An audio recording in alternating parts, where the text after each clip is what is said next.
Poslední dubnovou sobotu se návštěvníci velvarských slavností mohli vrátit o 530 let zpět. K výročí povýšení obce Velvary na město uspořádali město Velvary a občanské sdružení Človíček RAD celodenní oslavy na Velvarském náměstí. Z bohatého programu si mohl vybrat opravdu každý. Představilo se divadlo Studna, divadelní a šermířská společnost Gonfanon, DS Scéna Kralupy, základní umělecká škola Velvary, regie Karoly Regis Praha, skupina Ginerva a také železný zekon z Valašska, který nadchl diváky od těch nejmenších až po ty nejstarší.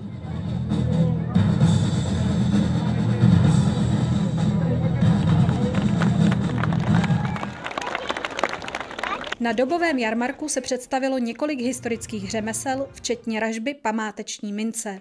Vyvrcholením celého programu však byl slavnostní příjezd krále s družinou.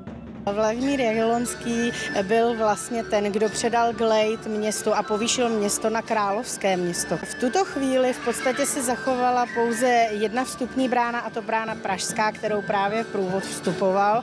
A tu jsme si vybrali také z důvodu historických souvislostí pro vstup průvodu do města.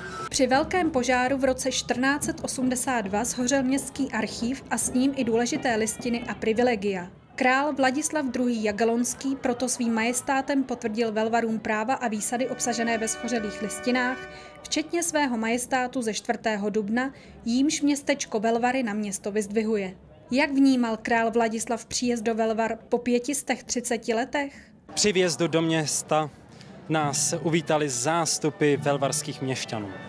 A zde na náměstí se shromáždilo obrovské množství našeho lidu. Velmi nás to potěšilo. Co by vaše veličenstvo popřálo do dalších let městu Velvary? Aby jejich sláva kvetla, protože Velvary jsou překrásným městem a my se do Velvar vždy rádi vrátíme. Minulost se snoubila se současností. Krále přivítala v novodobých dějinách nynější starostka Velvar.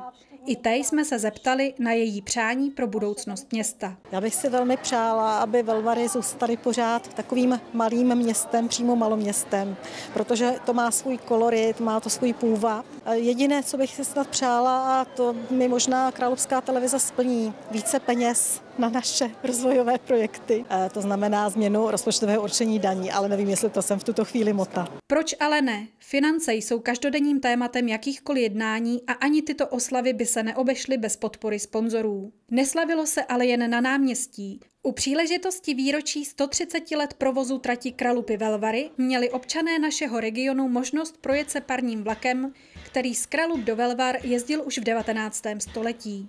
Za symbolických 50 korun využilo tuto jedinečnou možnost i mnoho kralupáků.